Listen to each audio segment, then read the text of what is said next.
Good morning and a very warm welcome to our service today. I'll start off with some banns of marriage. I publish the banns of marriage between Jamie Glynn Edwards of Brodignol and Tara Simone Buckland of Brodignol. If any of you knows cause or just impediment why these two persons should not be joined together in holy matrimony, you are to declare it. And this is the second time of asking.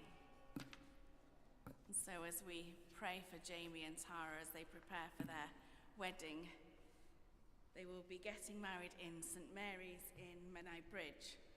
So we pray that all will be well for their preparations and as they approach the day. A few other notices. Thank you to everybody who participated, led, or took part in any way in the Messiah yesterday. It was a really successful practice in the morning for the Messiah and then a concert afterwards. So huge thanks to Joe and everybody who was involved in that. We are also thinking of writing a recipe book for our 1500-year celebrations, one of the things we're thinking of doing. So if you have any special recipes that you would like to be included, please see one of us and we will endeavour to put it in our recipe book. Also, you'll notice in the service today that we were to be giving surplices to two of our choristers. Now, Entley has had hers at the Welsh service and gone home. Who can blame her? Owain, unfortunately, he's hurt his foot and is possibly still in hospital. So he's devastated that he can't be here. So unfortunately, neither of the choristers are with us. So John is going to lead us in prayer in that space where we were to give them their surplices. But we pray for them both, especially Owain, and hope that he gets better very soon. You speak in my heart and say, "Seek my face. Your face, O God, will I seek."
In the name of the Father, and of the Son, and of the Holy Spirit. Amen. Grace and peace be with you. And with you in the love of Christ. You speak in my heart and say, seek my face. Your face, O God, will I seek. As we gather to celebrate this Holy Eucharist to the glory of God, we prepare ourselves by confessing our sins. From all evil and wickedness, from vanity and jealousy, from hatred and malice. Good Lord, deliver us. From grasping lust and the subtleties of lying, from hardness of heart, from all that divides us. Good Lord, deliver us.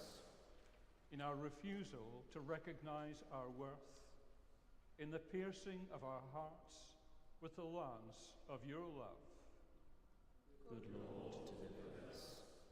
In all times of our sorrow, in the nights of our pain, in the hour of our dying. Good Lord, deliver us. By your passion and death on the cross, by your burial and rest in the tomb, by your glorious resurrection. Good Lord, deliver us. By your way of wisdom, by a true repentance, by the body of Christ. Good Lord, deliver us. Heavenly Father, We have sinned in thought, word, and deed, and have failed to do what we ought to have done. We are sorry and truly repent. For the sake of your Son, Jesus Christ, who died for us, forgive us for all that is past, and lead us in his way, to walk as children of light. Amen. Almighty God, who forgives all who truly repent, have mercy on you and set you free from sin, strengthen you in goodness, and keep you in eternal life, through Jesus Christ, our Lord.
Let us pray.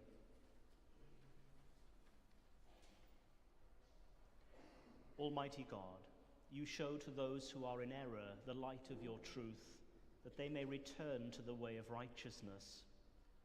Grant that all who are admitted into the fellowship of Christ's religion may reject those things that are contrary to their baptism and follow in the way of Jesus Christ our Lord, who is alive and reigns with you and to the Holy Spirit, one God, now and forever.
reading from the letter of St. Paul to the Philippians.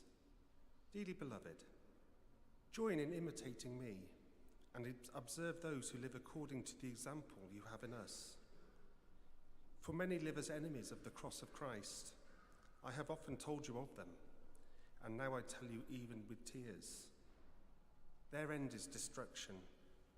Their God is the belly, and their glory is in their shame. Their minds are set on earthly things. But our citizenship in heaven, and it is from there that we are expecting a Saviour, the Lord Jesus Christ. He will transform the body of our humiliation so that it may be conformed to the body of his glory, by the power that also enables him to make all things subject to himself. Therefore, my brothers and sisters, whom I love and long for, my joy and crown, stand firm in the Lord in his way, my beloved. Hear the word of life to the world.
Be with you. And also with you. Listen to the Gospel of Christ according to St. Luke.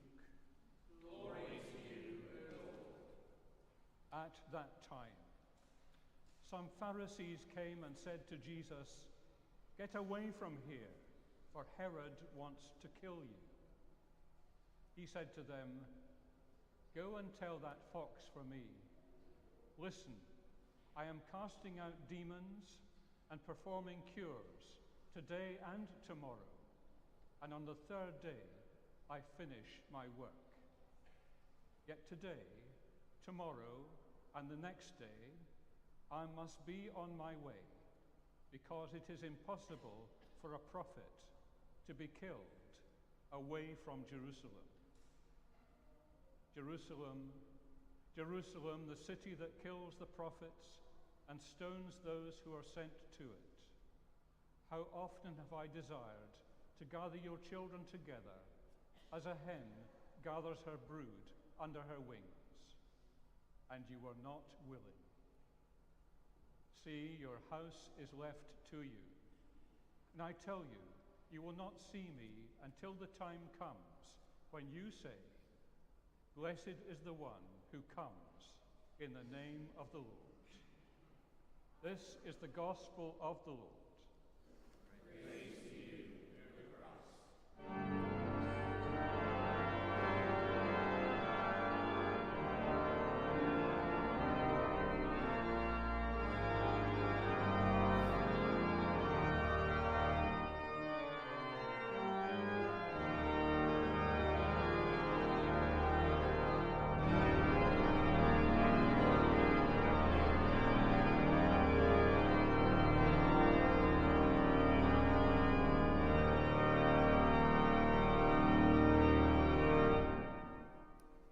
I speak in the name of God, the Father, Son, and the Holy Spirit. Amen.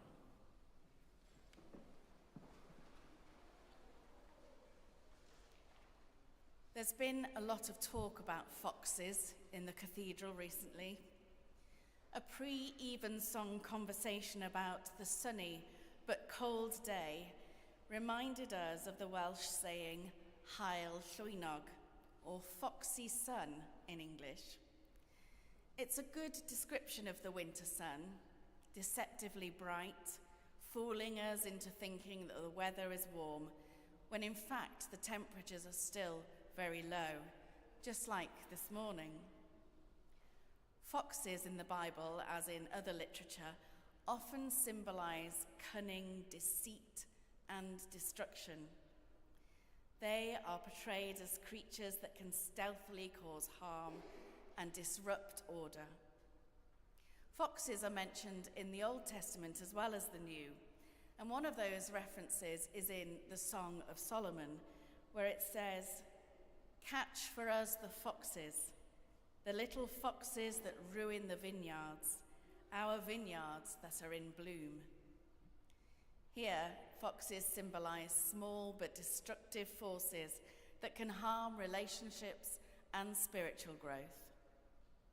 But it also reminds me of Aesop's fable about the fox and the grapes, where the fox, desperate to eat the grapes hanging from the vine, jumps and jumps and tries to reach them, but fails.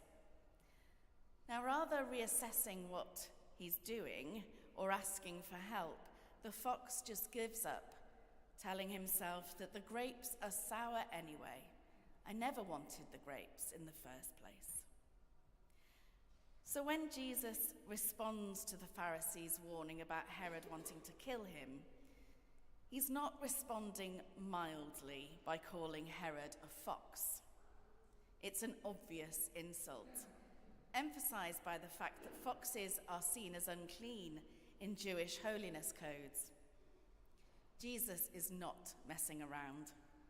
Not even Herod will distract him from his work. And Jesus tells Herod this, as he tells the Pharisees to tell Herod exactly what he's doing. "Listen, I'm casting out demons and performing cures today and tomorrow. I'm too busy. I wouldn't want to be the person who went back and relayed that message to Herod, if anyone dared to do so." Remember, this is the Herod that initially seemed to hold John the Baptist in such high regard, even listening to him. But then John's condemnation of Herod's marriage to his brother's wife, Herodias, ultimately led to John's imprisonment and eventual beheading. Not someone to be insulting just as Jesus has done, or even to be the person passing on the message, because the message itself is important. We have to go back a little to when John was still alive, languishing in one of Herod's jails, wondering whether Jesus was actually the Messiah, the promised Saviour. Obviously, Jesus wasn't behaving in the way that John had expected, so he sent his disciples to speak to Jesus, to ask him, "Are you the one? Are you the Messiah?" Jesus again just sends back a message to John. "Go tell John what you saw and heard here. The blind can see, the crippled can walk, and the people with skin diseases are healed." I wonder then if John talked to Herod about this. I wonder if he told him what to expect of the Messiah, that the Messiah would be the one that heals people, that restores people.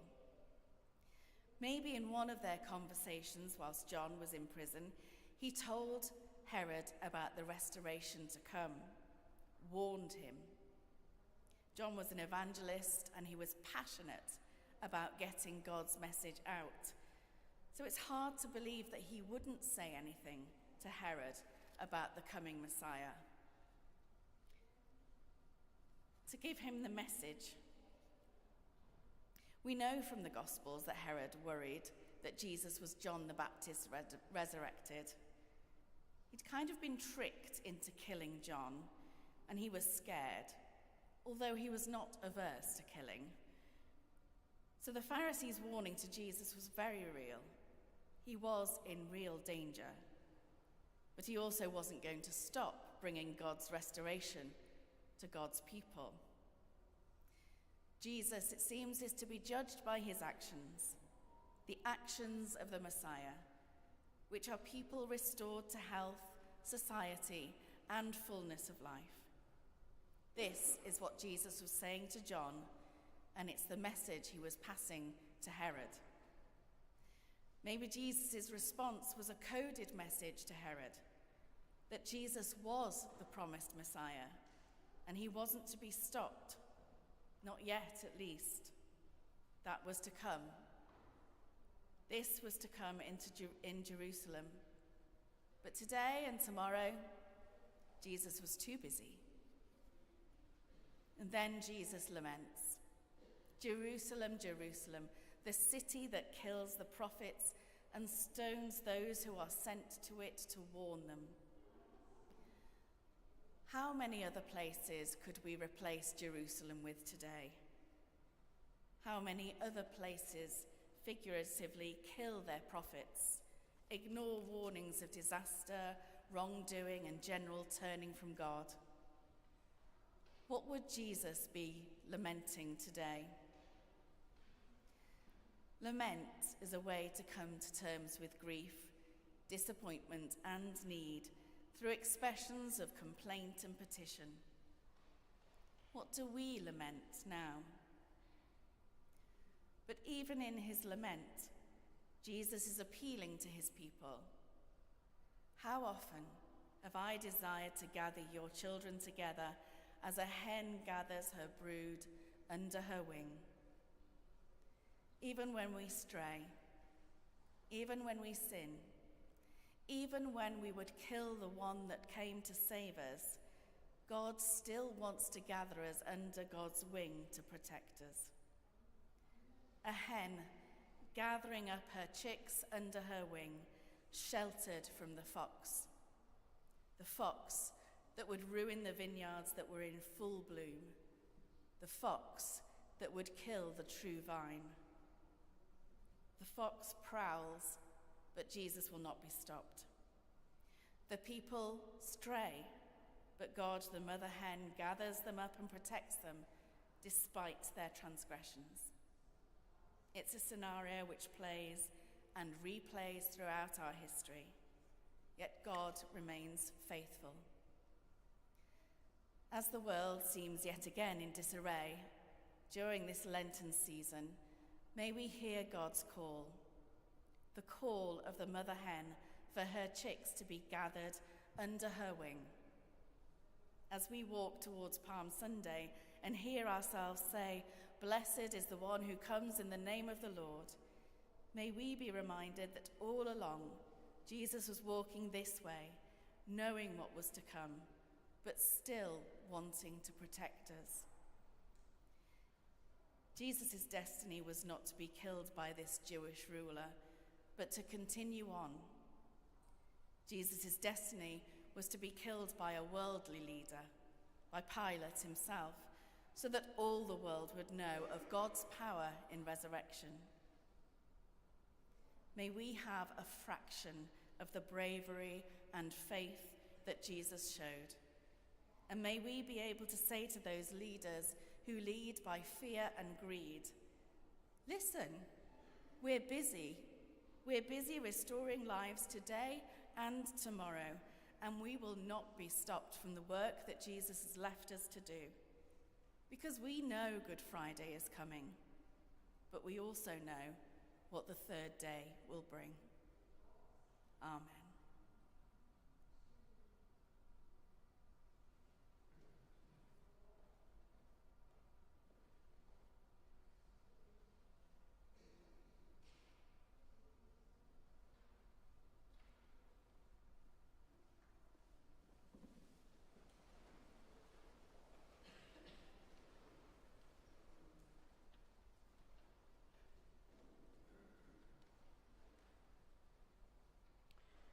Together, let us affirm our faith. We believe in one God, the Father Almighty, maker of heaven and earth, of all that is seen and unseen. We believe in one Lord Jesus Christ, the only Son of God, eternally begotten of the Father, God from God, light from light, true God from true God, begotten, not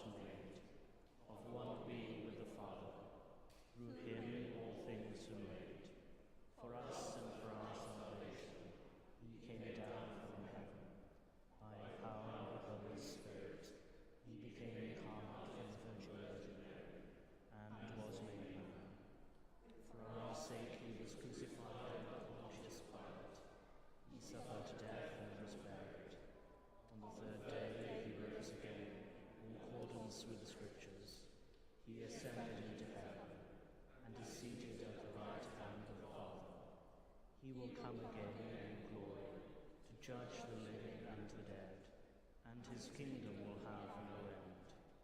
We believe in the Holy Spirit, the Lord, the giver of life, who proceeds from the Father and the Son, who with the Father and the Son is worshipped and glorified, who has spoken through the prophets.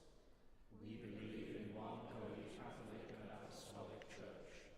We acknowledge one baptism for the forgiveness of sins. We know of the resurrection of the dead and the life of the world to come. Amen.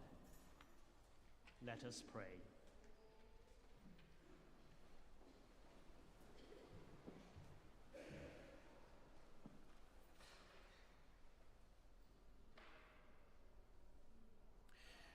We pray today for the unity of the Church throughout the world in its witness and proclamation of the gospel. We remember this morning and pray for those who worship in fear and persecution in countries where it is not safe to be a Christian.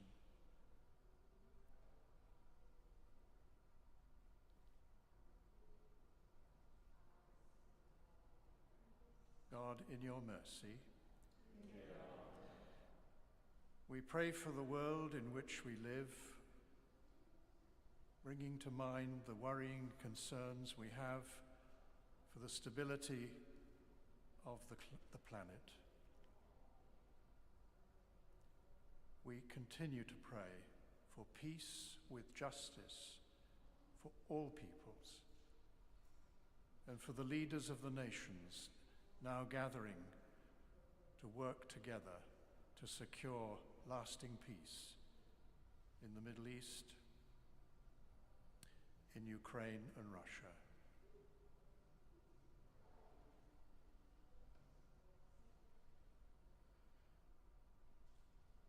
God, in your mercy,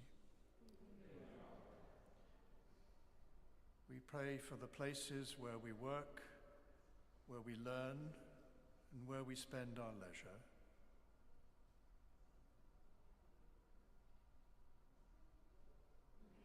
We pray for a blessing on our homes, on our families, friends, and all whom we love.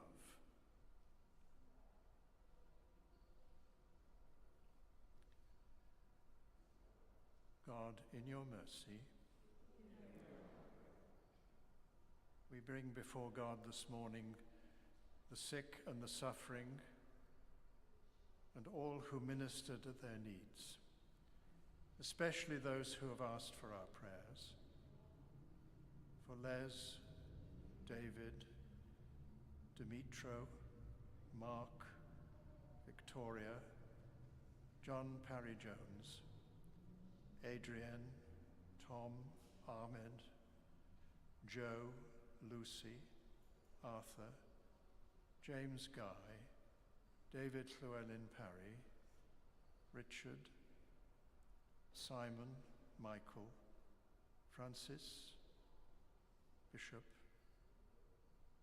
John Watkin Jones, Nick Thomas, and we name in the silence of our own hearts any for whom we wish to pray at this moment.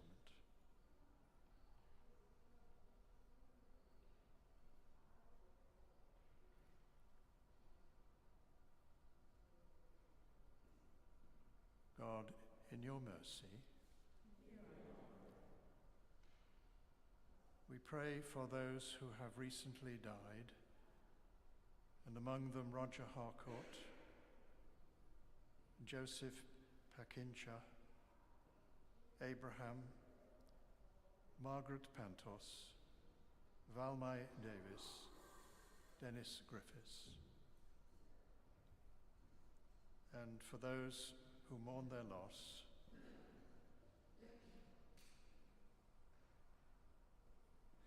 we recall also those whose year's mind occurs at this time: Morvid Owen, Lynn Eyre, Betty Hall, Elliot Tipton, Peter Dacre. Rest eternal grant unto them, O Lord, and let light perpetual shine upon them.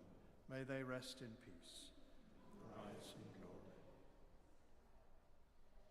These and all our prayers we entrust to God's gracious keeping. Merciful Father, accept these prayers for the sake of your Son, our Saviour, Jesus Christ.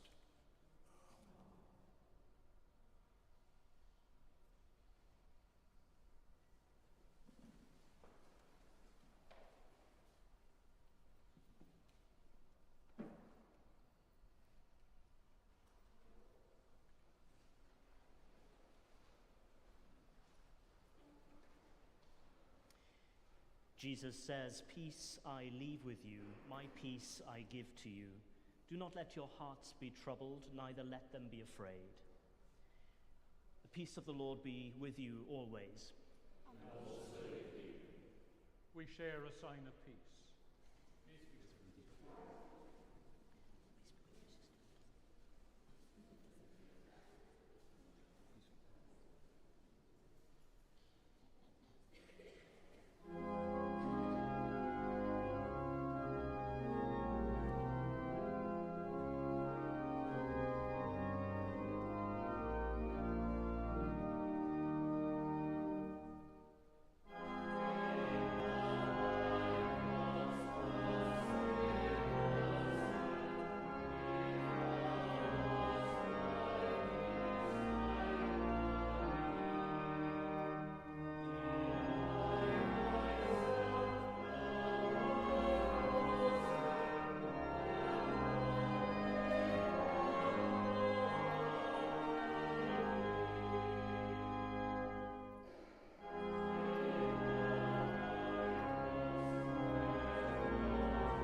we celebrate together the gifts and grace of God.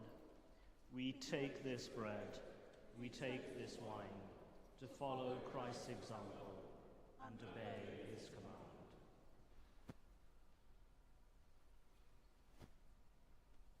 The Lord be with you. And also with you. Lift up your hearts. We lift them to the Lord. Let us give thanks to the Lord our God. It is right to give our thanks and praise. It is indeed right. It is our duty and our joy at all times and in all places to give you thanks, Holy Father, all-powerful and ever-living God, through Jesus Christ our Lord, who was tempted in every way, yet did not sin. By his grace we are able to triumph over every evil and to live no longer for ourselves alone, but for him who died for us and rose again. And so, with the hosts of angels and all the company of heaven, we proclaim the glory of your name and join in their unending hymn of praise.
All praise and thanks to you, true and living God, creator of all things, giver of life.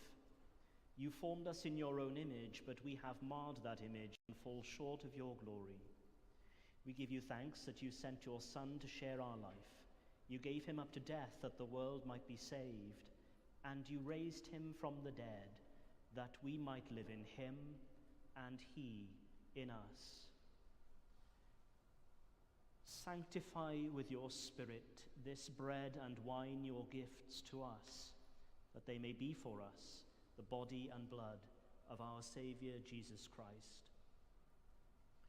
On the night he was betrayed, he took bread, and when he had given thanks, he broke it and gave it to his disciples, saying, "Take, eat, this is my body which is given for you. Do this in remembrance of me."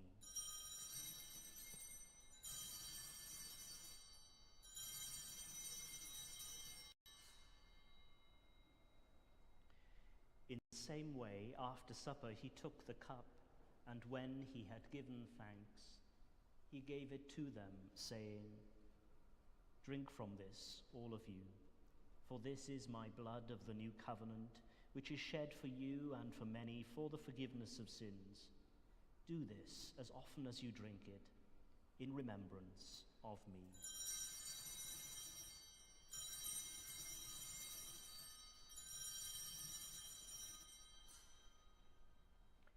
Let us proclaim the mystery of faith. Christ has cried. Christ is risen. Christ will come in glory.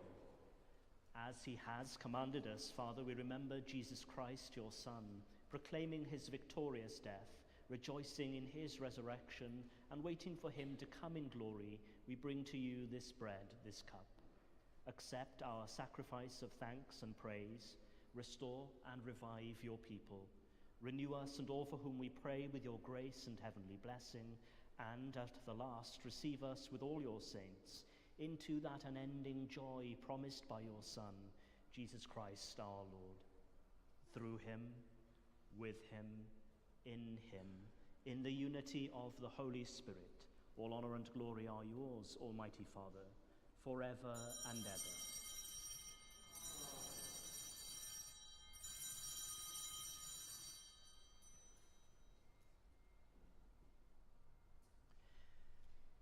As our Saviour taught us, we boldly pray. Our Father, who art in heaven, hallowed be thy name. Thy kingdom come, thy will be done, on earth as it is in heaven. Give us this day our daily bread, and forgive us our trespasses, as we forgive those who trespass against us.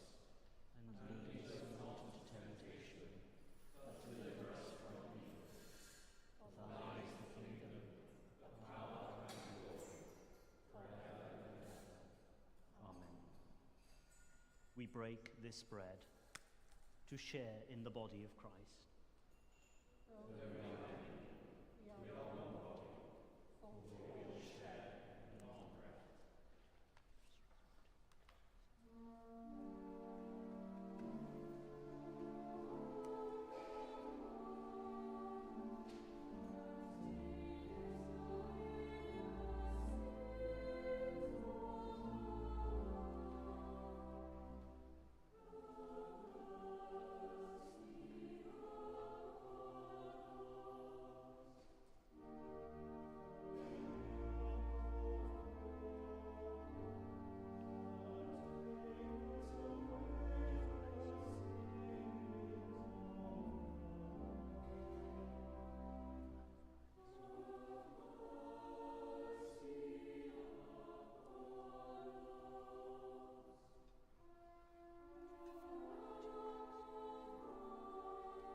Jesus is the Lamb of God who takes away the sins of the world.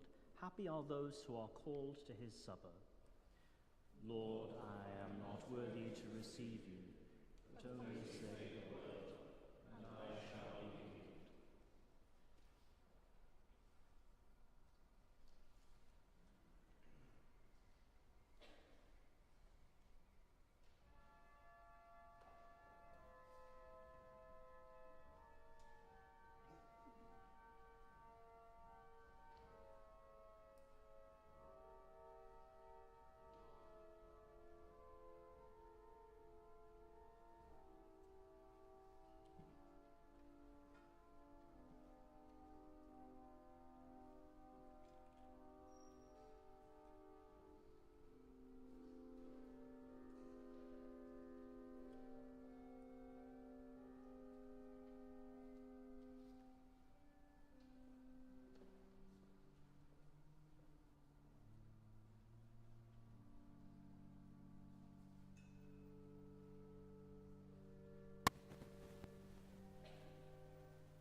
Give thanks to the Lord, for he is gracious. Creator of heaven and earth, we thank you for these holy mysteries given us by our Lord Jesus Christ, by which we receive your grace and are assured of your love, now and forever. Amen. The Lord be with you. And also with you.